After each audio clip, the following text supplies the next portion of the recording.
الف لیلا سیریز کی جو آج کی کہانی ہے وہ ہے ماہی گیر اور جن کی۔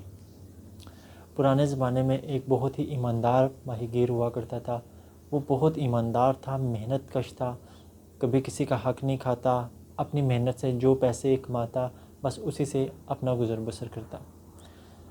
اس کی عادت تھی کہ وہ دریا میں صرف 4 بار جال پھینکتا تھا، اور 4 بار جال پھینکنے سے جو بھی مچھلی اس کے جال میں آتی اسے گھر لے آتا اور اسی پہ شکر کرتا۔ وہ 4 سے زیادہ بھی جال نہیں پھینکتا تھا اور کم بھی نہیں پھینکتا تھا۔ ایک دن کیا ہوا کہ وہ اسی طرح گیا شکار کرنے اور اس نے جال پھینکا دریا کے اندر۔ تو جو پہلی دفعہ اس نے جب جال دریا کے اندر سے نکالا تو کسی چیز نے نا اسے، یعنی کہ اس میں لوہے کا کوئی ٹکڑا تھا اور جال بھی اس کا کٹ گیا۔ تو وہ پریشان ہو گیا کہ اب میں کیا کروں، میرا جو جال بھی کٹ گیا اور کوئی مچھلی بھی اس میں نہیں آئی۔ خیر اس نے کہا کوئی بات نہیں، دوبارہ پھینکتا ہوں جال۔ جب دوبارہ اس نے جال پھینکا تو اس نے دیکھا کوئی چیز تھی اس کے اندر، لیکن جب وہ باہر نکلی تو گھاس اور جو ہے نا گھاس اور اس طرح کی چیزیں جو پانی کے اندر ہوتی ہیں وہ چیزیں پڑی ہوئی تھیں۔ خیر اس نے کہا کہ یار یہ کیا، دوسری باری بھی مس ہو گئی۔ پھر اس نے کیا کیا کہ اس نے تیسری مرتبہ جال پھینکا۔ جب تیسری بار جال پھینکا تو تیسری بار بھی کوئی چیز ہاتھ نہیں لگی۔ بندہ بہت پریشان ہو گیا۔ ماہی گیر سوچنے لگا یار آج تو لگتا ہے میرے ہاتھ کوئی بھی مچھلی نہیں آئے گی۔ اس نے کہا لیکن کوئی بات نہیں، پھر ٹرائی کرتا ہوں۔ اس نے چوتھی بار جال جو ہے دریا کے اندر پھینکا۔ جب چوتھی بار اس نے جال دریا کے اندر پھینکا تو پتہ ہے اس میں سے کیا نکلا؟ اس میں سے کافی کوئی نا وزنی چیز تھی۔ اس نے خوش ہو کے نا جال کو باہر نکالا۔ جیسے ہی باہر نکالا تو پرانے زمانے کا کوئی مرتبان ٹائپ، کوئی برتن جیسے پرانے زمانے کا ہوتا ہے، تو وہ بہت خوش ہوا کہ یار یہ تو پیتل کا لگتا ہے، اس کو میں صاف کر کے بیچ دوں گا، گھر جا کے نا صاف کروں گا اور مارکیٹ میں جا کے بازار میں بیچ دوں گا۔ خیر تو پھر اس کو لالچ آئی، اس نے کہا کہ یار گھر کون لے جائے، ادھر سے ہی صاف کرتا ہوں، اس میں دیکھتا ہوں ہے کیا، اور پھر ادھر سے ہی بازار میں جا کر بیچ دیتا ہوں اور پھر گھر میں کچھ کھانے پینے کے لیے لے جاؤں گا۔ تو اس نے جیسے ہی اس مرتبان کو کھولا، اس کا ڈھکنا جو ہے نا اٹھایا، تو ایک عجیب سا نا بڑا سا دھواں اس میں وہاں پر آ گیا اور پورے اس جگہ میں دھواں ہی دھواں ہو گیا۔ جب دھواں اتنا پھیل گیا تو وہ بہت پریشان ہو گیا۔ پھر اچانک اس دھوئیں میں سے نا ایک جن نکل آیا۔ اس جن نے کہا کہ اب میں تجھے نہیں چھوڑوں گا کیونکہ تو نے مجھے آزاد کیا ہے۔ یہ بندہ کہنے لگا یار میں نے تو ایک تو تجھے آزاد کیا ہے اور تو مجھے ہی نہیں چھوڑے گا، تو کیسا جو ہے ناشکرا قسم کا جن ہے۔ جن نے کہا نہیں، میں اپنے وعدے پہ پورا اتروں گا، میں نے یہ وعدہ کیا تھا۔ بندے نے کہا یہ کیسا وعدہ کیا تھا تو نے کیا وعدہ کیا تھا؟ جن نے بولا کہ مجھے آج سے کئی 100 سال پہلے ایک بادشاہ نے قید کیا تھا، تو میں نے نا 3 وعدے کیے تھے۔ پہلے جو 100 سال تھے میں نے وعدہ کیا کہ اب مجھے جو نکالے گا اس قید سے تو میں اس کو بہت سارے خزانے دوں گا۔ جن کہتا ہے کہ میں نے انتظار کیا پورا 100 سال اس مرتبان کے اندر گزارا، کسی نے مجھے نہیں نکالا۔ کہتا پھر میں نے کہا کہ اب مجھے جو نکالے گا تو میں اس کی 3 خواہشیں پوری کروں گا، کچھ بھی 3 خواہشیں ہوں۔ تو وہ کہتا ہے پھر میں نے انتظار کیا، پورا سال میرا گزر گیا، کسی نے نہیں نکالا۔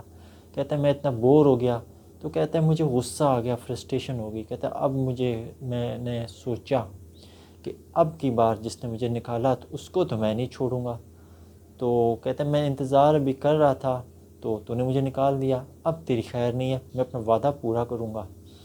تو جو ماہی گیر تھا وہ تھا بہت چلاک۔ اس نے کہا اچھا اس سے میں پیچھا کیسے چھڑاؤں؟ اس نے کہا نہیں، تو نا جھوٹ بول رہا ہے، تو کہیں اور سے آیا ہے اور تو بہانہ بنا رہا ہے، اس چھوٹے سے مرتبان کے اندر سے تو نہیں آیا، تو اب بہانہ بنا کے مجھے نقصان دینے کی کوشش کر رہا ہے۔ تو جن نے کہا کہ نہیں، میں ایسا جن نہیں ہوں، میں اپنے وعدے کا پکا ہوں اور میں تو اسے جھوٹ نہیں بول رہا، میں جھوٹ نہیں بولتا، یہ میری عادت ہے۔ تو ماہی گیر نے کہا کہ تو اس چھوٹے سے مرتبان میں کیسے آ سکتا ہے اتنا بڑا؟ جن نے کہا کہ میں تو ایسی چیز ہوں، میں بہت بڑے پہاڑ جتنا بھی بن سکتا ہوں اور بہت چھوٹا بھی۔ تو ماہی گیر نے کہا نہیں، پہلے مجھے بتاؤ، دکھاؤ تم اس مرتبان سے نکلے ہو، وہ اس مرتبان میں جا کے دکھاؤ۔ جن نے کہا ابھی میں تمہیں دکھاتا ہوں۔ جن فوراً دھواں بن کے نا چھوٹا ہو گیا اور واپس مرتبان میں گھس گیا۔ ماہی گیر نے کیا کیا کہ فوراً اوپر سے ڈھکنا اٹھایا اور مرتبان کو بند کر دیا. جن پھر قید ہو گیا. تو جن نے کہا کہ یار دھوکے باز مچھرے، تو نے مجھے دوبارہ قید کر دیا، تو نے بہت غلط کیا، میں تجھے نہیں چھوڑوں گا. تو مچھیرے نے کہا کہ دیکھو میں نے پہلے تمہیں نکالا تھا، تم تو میرے ہی پیچھے پڑ گئے تھے، تو لہٰذا اس لیے میں نے تمہیں دوبارہ قید کر دیا، اب میں تمہیں واپس دریا میں پھینکوں گا. جن کہنے لگا یار پلیز مجھے معاف کر دو، چلو میں تمہیں کچھ نہیں کہوں گا، مجھے باہر نکالو. ماہی گیر نے کہا تمہیں وعدہ کرنا ہوگا میرے ساتھ، کیونکہ تم اپنے وعدے کے پکے ہو، تو تم مجھے ساتھ وعدہ کرو کہ باہر نکل کر میرے ساتھ کچھ بھی نہیں کرو گے. جن نے کہا میں تمہارے ساتھ کچھ بھی نہیں کروں گا بلکہ تمہیں انعام دوں گا. ماہی گیر نے کہا ٹھیک ہے، کیونکہ جن نے وعدہ کر لیا تھا. اس نے جن کو باہر نکال دیا. جیسے ڈھکنا اٹھایا جن باہر نکلا.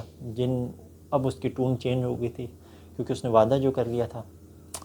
تو اس نے کہا کہ ٹھیک ہے میں تمہیں نا ایک چیز دیتا ہوں. اس نے قریب ایک تالاب تھا اس کے پاس اس کو لے گیا. اس نے کہا اس تالاب میں سے ایک مچھلی پکڑو اور جا کے بادشاہ کو دو، پھر دیکھو تمہارے وارے نیارے ہوتے ہیں. جن نے یہ کہا اور چلا گیا. تو وہ جو ماہی گیر تھا اس نے مچھلی اٹھائی. مچھلی کافی رنگ برنگی قسم کی تھی نا. وہ لے کے بادشاہ کے دربار میں چلا گیا. بادشاہ نے وہ مچھلی دیکھی تو حیران رہ گیا، اس نے ایسی مچھلی تو آج تک نہیں دیکھی تھی. خیر اس نے وہ مچھلی اس سے لے لی اور اپنے جو ہے باورچی خاص کو بولا کہ اس کو میرے لیے بناؤ. تو باورچی جیسے ہی اس کو مچھلی کو نا اس نے جیسے ہی کڑھائی میں ڈالا تو ایک دم سے سائڈ سے ایک دیوار پھٹی اور ایک خوبصورت سی نا پری نکل آئی وہاں سے. تو جیسے ہی وہ پری نکل آئی تو پری نے مچھلی کو بولا تمہیں یاد ہے نا تمہیں کیا کرنا ہے. تو مچھلی فوراً انسان بن گئی اور بولی ہاں مجھے یاد ہے کہ میں نے کیا کرنا ہے، اور فوراً واپس کڑھائی میں چلی گئی. وہ جو باورچی تھا وہ حیران ہو گیا. اس نے کیا کیا کہ اس نے بادشاہ کو بتایا کہ یہ مچھلی تو اس طرح ہو رہا ہے. بادشاہ نے کہا کہ نہیں میرے سامنے دوبارہ کڑھائی میں ڈالو. تو جیسی کڑھائی میں ڈالی تو مچھلی نے پھر ویسے ہی کیا اور اسی طرح جو ہے نا وہ ایک پری نکل کے آئی. تو بادشاہ نے کہا یہ کیا ماجرا ہے. مچھلی نے جب دوبارہ انسان کی شکل میں آئی تو وہ بولا کہ فلانی جگہ ایک تالاب ہے، اس تالاب میں تم جاؤ تو وہاں پر میری طرح اور بھی مچھلیاں ہیں. ہم سب کو ایک جادوگر نے مچھلی بنا دیا ہے، ہم ایکچوئل میں انسان ہیں، اور ہمارے علاقے کے جو لوگ ہیں ان سب کو اس نے مچھلی بنا دیا ہے اور اس نے ہمارے پر ظلم کیا ہے. تمہارا کام یہ بنتا ہے کہ تم ہماری مدد کرو، اس جادوگر کو پکڑو اور جو ہے نا ہمیں واپس انسان بناؤ. تو جادوگر کو پکڑنا تو کافی مشکل کام تھا. بادشاہ نے کہا کہ لیکن چلو ٹھیک ہے مجھے پہلے وہ جگہ دکھاؤ. تو وہ جو ہے نا وہ سب چلے گئے اس تالاب کی طرف، جو پھر اس مچھلی نے ان کو تالاب کا راستہ بتایا. وہ تالاب میں چلے گئے تو واقعی وہاں پر نا رنگ برنگی پیاری پیاری مچھلیاں تھیں. تو مچھلی نے بتایا کہ یہ سب کے سب جو ہے انسان ہے اور ان سب کو جو ہے اس جادوگر نے نا مچھلی بنایا ہوا ہے. تو وہ مچھلی پھر اس کے بعد نا دوبارہ وہ خیر انسانی روپ میں تھی نا، وہ کڑھائی میں ڈالتے تھے وہ مچھلی سے انسان بن جاتی تھی اور بات کر کے واپس جو ہے نا وہ پھر مچھلی بن جاتی تھی. تو اس طرح وہ چل رہا تھا سسٹم. اس نے ان کو نا جادوگر کا ایڈریس بھی بتایا. تو بادشاہ نے کیا کیا کہ اپنے جو علاقے کے جو مشہور جادوگر تھے ان کو بتایا کہ تم نے ایک جادوگر کا توڑ کرنا ہے. جادوگر ریڈی ہو گئے. انہوں نے اس جادوگر کا توڑ کیا اور اس کو پکڑا اور جو اس کا عمل تھا اس کا توڑ کر دیا. اور جیسے ہی توڑ کر دیا تو وہ سارے کے سارے لوگ انسان بن گئے. اور وہ جو انسان بن گئے اور وہ جو علاقہ تھا، وہ جو تالاب تھا، وہاں پہ ایک چھوٹا سا جو گاؤں جو تھا وہ ٹوٹا پھوٹا تھا، وہ ایک خوبصورت سے جو ہے نا قصبے میں تبدیل ہو گیا. پرانے زمانے کے جو شہر ہوتے تھے نا اس میں. اور وہ لوگ وہاں پہ پھرنے لگے. تو بادشاہ بہت خوش ہوا. بادشاہ نے اس ماہی گیر کو بہت زیادہ انعام دیا جو مچھلی لے کے نا آیا تھا. تو وہ جن کا وعدہ پورا ہو گیا. جن نے بولا تھا کہ تم یہ جو مچھلی ہے بادشاہ کے پاس لے کے جاؤ گے تو تم کو انعام ہی انعام ملے گا. تو یہ تھا وہ انعام. تو گائز کیسی لگی آپ کو آج کی سٹوری؟ تو جو الف لیلا کی اگلی سٹوری ہے وہ نیکسٹ ایپیسوڈ میں. Thank you.